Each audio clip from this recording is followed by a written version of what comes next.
Mix by Yadav films Bhojpuri Sonu Chimoli.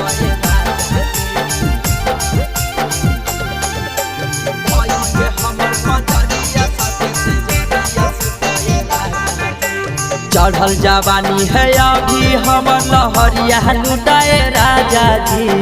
चढ़ल जवानी है अभी हमर लहरिया लुटाए राजा जी। धई के हमर पंजरिया साथे से जरिया सुताए राजा जी। धई के हमर पंजरिया साथे से जरिया सुताए राजा जी। ओखरी में दे के धनावा रात भर कुटाए राजा जी। ओखरी में दे के धनावा रात भर कुटाए राजा जी। अधई के हमर पंजरिया साथे से जरिया सुताए राजा जी। धई के हमर पंजरिया राते से जरिया सुताए राजा जी।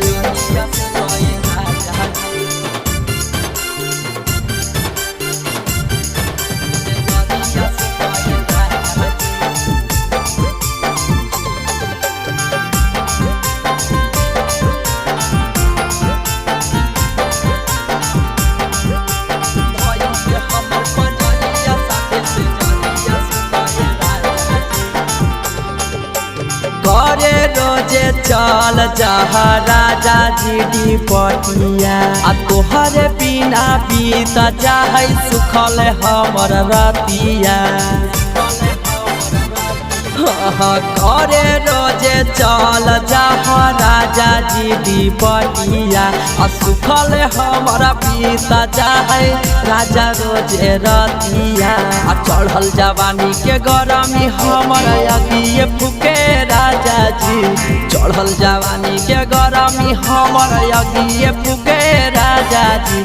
अधई के हमर कमरिया जाते से जरिया सुताए राजा जी। अधई के हमर पंजरिया जाते से जरिया सुताए राजा जी।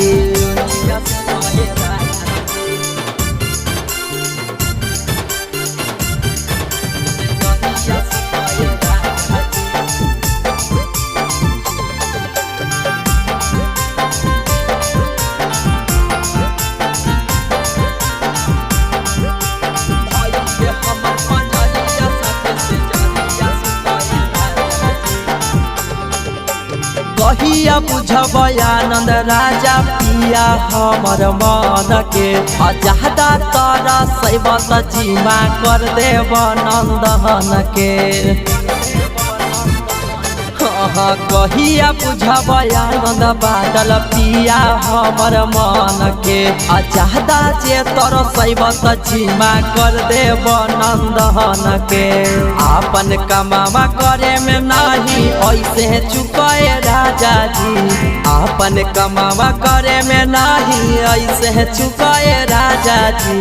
अधई के हमर पंजरिया राते से जरिया सुताए राजा जी। अधई के हमर पंजरिया राते से जरिया सुताए राजा जी।